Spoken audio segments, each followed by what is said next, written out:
They thought he got in because of a quota, until he rewrote their toughest math problem on the spot. They told him it was an honor, that only the best of the best ever set foot on this campus.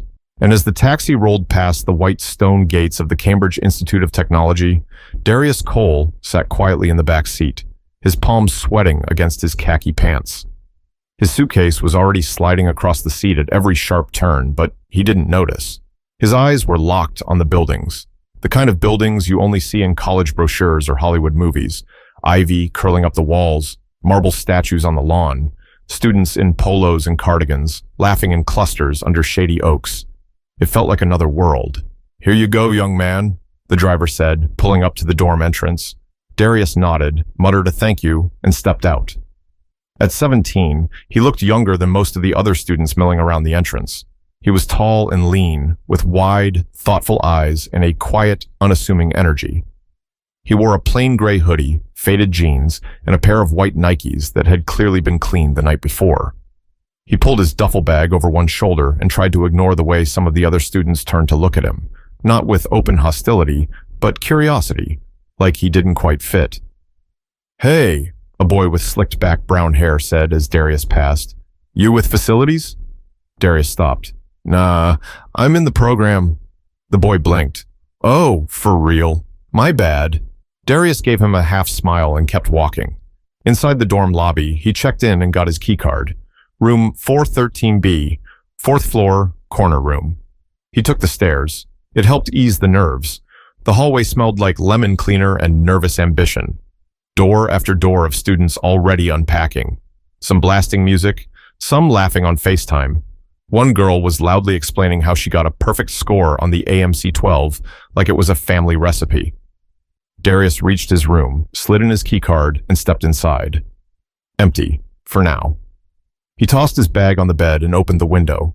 The view looked out over the quad, green grass, a massive clock tower, and a bronze statue of the school's founder staring off into nowhere. His phone buzzed. A text from his mom. "You made it?" He smiled and texted back. "Yeah, all good."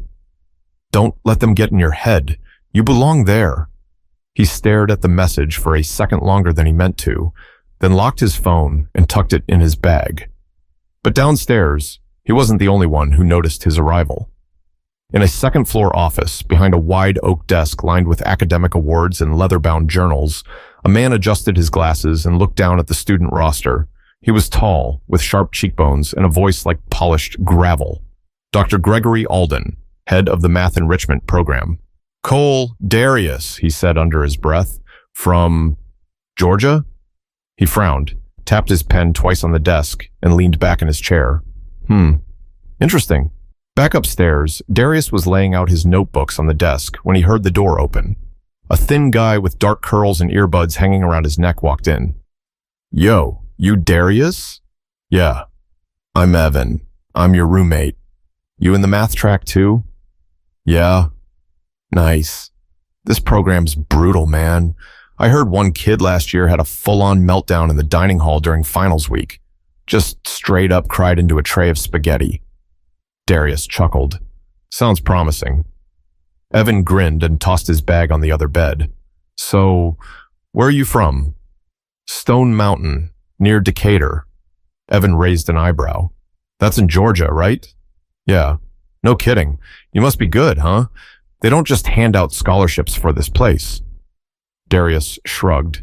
"Guess we'll see." But that night, as he lay in bed staring at the ceiling, he couldn't help wondering if good would even matter here. The next morning started like most college days. The clatter of shower doors, the low hum of early alarms, the occasional, "Yo, who took my toothpaste?" echoing from the hall. Darius sat at his desk, tightening the laces on his sneakers, trying to settle the weight in his chest. His first class, Advanced Theoretical Applications. Professor, Dr. Gregory Alden. Room, Math Hall 201. He headed out early, just to be safe. The campus air was cool, and the sun poured over the quad like a spotlight. Darius kept his head down, headphones in, but no music playing. He needed to hear everything. He got to Math Hall a few minutes early. A few students were already inside. Laptops open, notes out. All of them looked like they'd been here before. like they belonged here. He picked a seat near the middle, close enough to hear, far enough to disappear if he had to. As more students trickled in, conversations floated around him. SAT scores, internships, someone talking about how their dad was an alumnus, someone else flexing about a math camp in Switzerland. Then the room went quiet. Dr. Gregory Alden walked in. No smile, no small talk. Just a nod to the class and a quick, "Good morning." He was tall, maybe in his early 50s, salt and pepper hair, pressed slacks, and an expensive watch that glinted every time he raised his hand. He walked like someone who knew exactly how much respect he was owed and expected to get it without asking. "I trust you all read the first chapter," he said, eyes scanning the room. "If not, you'll be behind. I won't wait for you." Darius opened his notebook and started scribbling. The lecture moved fast. Proofs, sets, paradoxes. Dr. Alden fired off terms like he was speaking a second language. Some students were nodding along, others were clearly trying to fake it. Then something happened. A girl in the back raised her hand to answer a question, and Alden cut her off mid-sentence. "No, Miss Duval, that's not even close. I suggest you listen before volunteering again."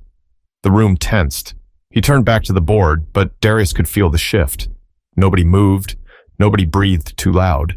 By the end of the hour, Dr. Alden had torn through 2 chapters, dismissed 3 questions as surface level, and left the class with 10 pages of homework. As the students packed up, Alden stood by the door watching. Darius walked past him quietly. "You're Cole, right?" the professor asked, stopping him. Darius nodded. "From Georgia?" "Yes, sir." Dr. Alden tilted his head slightly. You're the scholarship student." Something in his voice wasn't quite right. Not anger, not praise, just wait. "Yes, sir." Dr. Alden's eyes flicked down at Darius's notebook. "Let's hope your skills match your transcript." Darius kept his voice even. "I'm sure they do." The professor's lips curled into something that wasn't quite a smile. "We'll see." As Darius walked out, he caught the tail end of a conversation between 2 students lingering outside the classroom. "You heard what he said, right? He's the only one from the South." "No way. Wait, he's the one who got the full ride." "Yeah, you think he's going to keep up?" The words didn't sting. Not really. Darius had heard worse. Way worse. But it was the way they said it. Like they were trying to solve for X, and he didn't belong in the equation. Back in the dorm that night, Evan crashed onto his bed with a loud sigh. "Bro, Alden is not playing around. I saw him eat that poor girl alive over a dumb mistake. You all right?" Darius didn't look up from his notes. "Yeah, he asked me a few questions after class." Evan whistled. "Oof, already?" Darius finally looked up. "He thinks I shouldn't be here." Evan blinked. "Then prove him wrong." But in this place, proving something didn't just take talent. It took timing. And the moment would come sooner than Darius expected. Wednesday, 2nd row, same seat. Darius sat with his pen clicking nervously between his fingers. He wasn't trying to draw attention to himself, but in this room it didn't matter. He could feel eyes on him even when no one was looking. That kind of silence, the one filled with quiet doubt, was louder than any insult he'd heard growing up. Dr. Alden walked in 5 minutes late, as usual. Not a single apology, just straight into it. "Pop quiz," he said, setting his leather satchel on the desk. "This program is about discipline, about performance under pressure. We'll see who's prepared." Groans rippled through the room. A few students flipped open their notebooks in a panic. Darius closed his. He'd already memorized everything from the last 2 chapters. Alden handed out sheets, slow and deliberate, like he was giving each person a personal challenge. When he reached Darius, he paused. "Mr. Cole," he said, loud enough for the front row to hear, "I assume this will be a good opportunity to show us what Georgia public schools are teaching these days." A few students chuckled under their breath. Someone in the back whispered, "Damn." Darius didn't blink. He just took the paper and nodded once. The quiz was brutal. 5 questions, all proof-based. The kind of problems that twist your brain into knots if you miss even a step. But Darius didn't panic. He worked through each one with slow precision. By the 3rd question, he could feel the heat of Alden's eyes watching him, noticing. When the timer hit 0, Alden walked the room again, collecting the sheets with barely a glance. But when he took Darius's, he stopped. "What's this?" Alden asked, holding it up. "You rewrote the problem?" Darius nodded. "Yes, sir. The way you phrased it, it had a flaw in the premise. So I restructured it." A few students looked over. Alden's face stayed neutral, but something flickered behind his eyes. "We'll see how creative rewriting works when it comes time for results." That should have been the end of it. But Friday came, and Alden had other plans. They were midway through a lecture on infinite series when he turned from the board and said, "Mr. Cole, would you come solve this one for us?" The room turned instantly. Darius looked up. "Excuse me?" Alden pointed at the board, a massive, multi-step problem already half-written across the chalk. "Let's test that public school ingenuity." A beat of silence. Darius stood up slowly, walked to the front, and took the piece of chalk. He stared at the equation. It was complicated, not impossible, but definitely a trap. The kind of problem that looked solvable until you hit a trick buried in the third step. He could feel everyone watching. "Any time now," Alden said behind him. Darius didn't respond. Instead, he erased the entire equation. Gasps broke out behind him. "What is he doing?" someone whispered. Darius rewrote the equation, cleaner, tighter. He walked the class through a completely different approach, one that used a shortcut from a theorem Alden had barely mentioned. By the time he stepped away, the board looked like something out of a grad school seminar. Alden stared at it, then at Darius. He didn't say a word, just turned back to the class and picked up the lesson like nothing happened. But the shift had started. Evan cornered Darius after class. "Yo, what was that? You just rewrote Alden's problem in front of him." Darius shrugged. It was wrong. That man looked like he swallowed a lemon. A girl from the second row walked by, shooting Darius a quick smile. He hadn't said much, but his message had landed. But Alden wasn't done, not by a long shot. Public embarrassment wasn't enough. Now it was personal. It was the next Monday when the setup really began. Darius arrived to class and saw something new on the board. "Live problem session, voluntary participants only." The words were underlined twice. Students shifted nervously in their seats. A few glanced around like someone was about to be called on regardless of the voluntary part. Dr. Alden stood near the board, hands clasped behind his back. "Today," he said, "we're doing something different. We'll take one problem, one complex, multi-step, layered scenario. One volunteer to solve it. Live. No books, no notes. Just you and the board." Murmurs flickered through the room. This wasn't part of the syllabus. Alden waited. No hands went up. "I'll even offer something special," he said. "Solve the problem, and I'll drop your 2 lowest quiz scores." Now there were whispers. That was serious incentive. But still, no one moved. Then Alden looked directly at Darius. "Mr. Cole, you've shown promise. Care to volunteer?" Darius didn't flinch. "Is this really voluntary?" Alden's smile was cold. "Of course." Evan leaned over and whispered, "Dude, you don't have to do it." Darius stood. He didn't do it to show off. He didn't even do it for the quiz scores. He did it because he already knew. This was never going to stop. The whispers, the side comments, the glances. If he was going to make it through this place, he had to stop waiting for permission. He walked to the board, picked up the marker, and waited. Alden clicked a button on the projector. A new problem appeared, but this wasn't just math. This was layered, nested, variables on top of variables.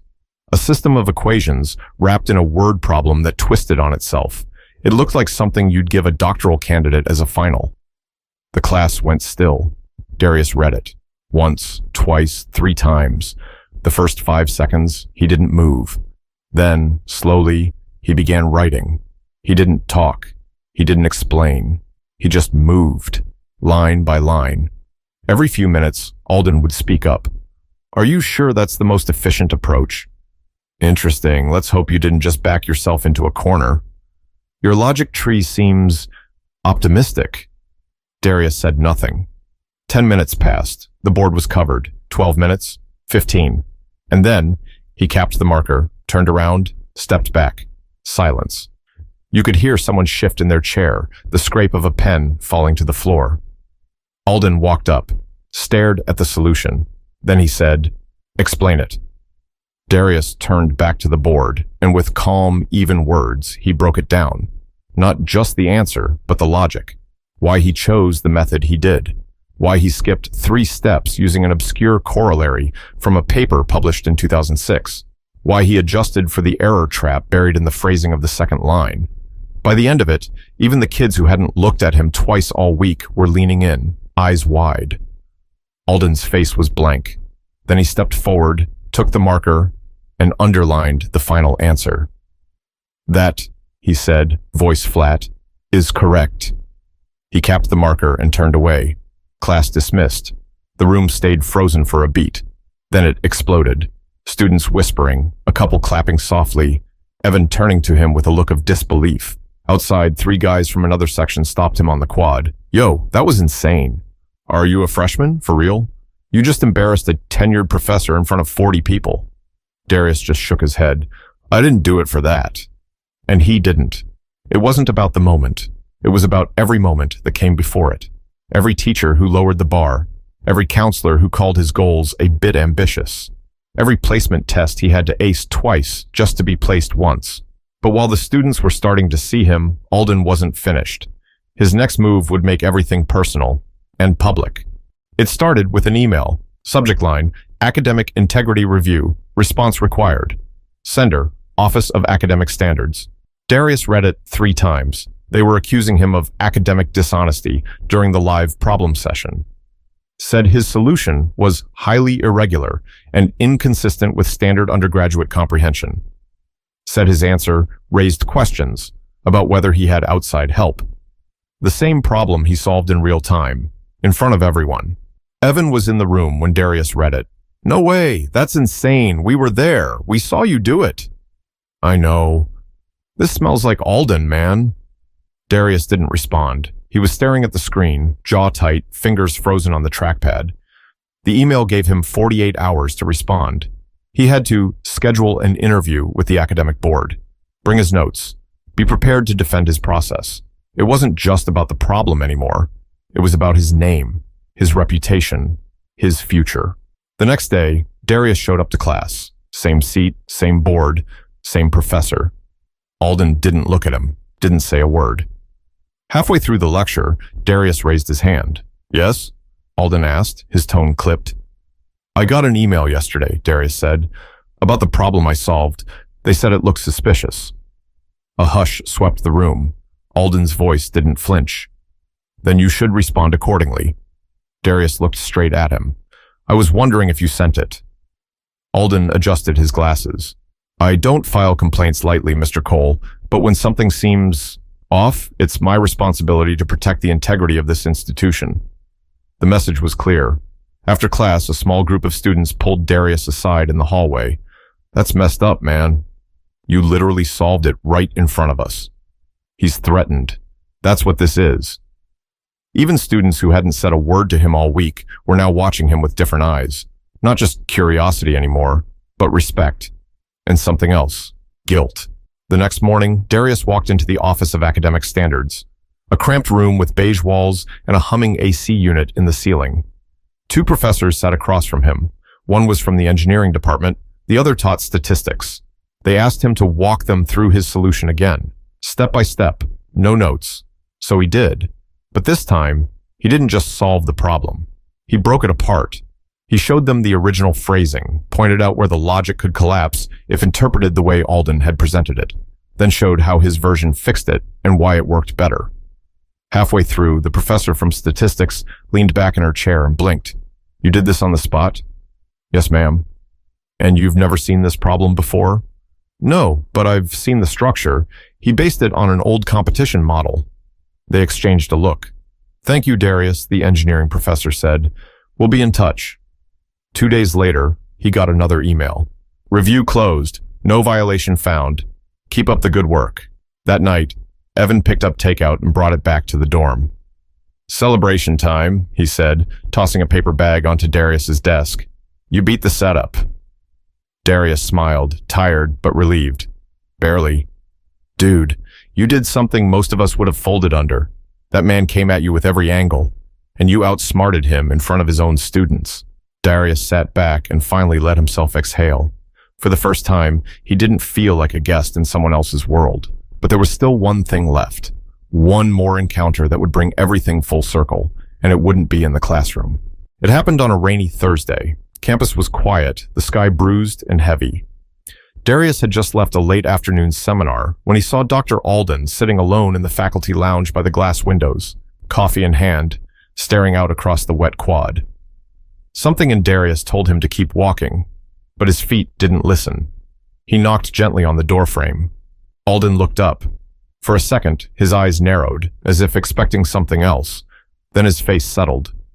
"Mr. Cole." "Professor."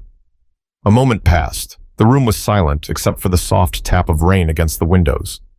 "I read the results," Darius said. "They cleared me." "I know," Alden replied. Another pause. "I wanted to ask you something," Darius continued.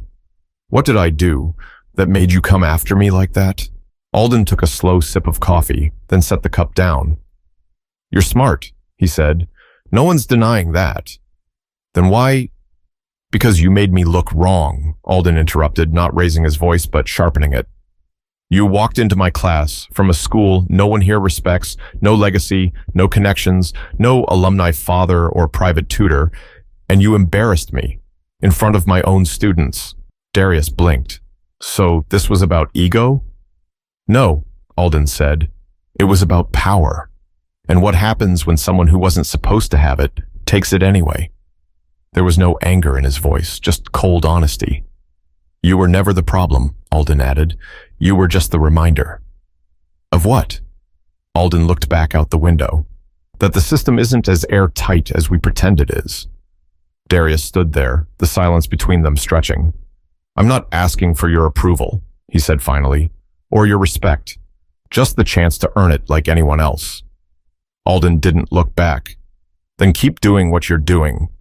Darius left the room and never looked back. By the end of the program, Darius wasn't just passing, he was leading. The same students who'd whispered about him in the first week now came to him for help. Professors started calling on him for insight. Even the department chair asked him to contribute to a group research project, an opportunity usually reserved for juniors. When his name was called at the final honors presentation, the applause wasn't polite. It was thunderous. He walked onto the stage, accepted the award, and nodded once. Not to the crowd, but to himself. Because this wasn't just about math.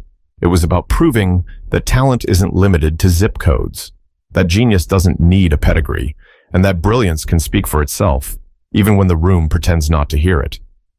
Back in his dorm, Evan was packing. "You're a legend, man," he said. "You know that, right?" Darius grinned. "I'm just getting started." They dapped up, real solid. Not just as roommates, but as brothers forged under pressure. Some people will only see your story when it makes them uncomfortable. Some will try to shrink you before you can grow, but when you know your worth and you speak through your work, no one can take that from you. So whatever room you walk into next, walk in like you've already earned it. Because you have. If you felt this story, if it reminded you of the pressure to prove yourself in places where you're not expected to shine, share it. Let it reach someone who needs to hear that they are enough. Drop a comment, tell us your story, and never stop pushing forward, no matter who doubts you.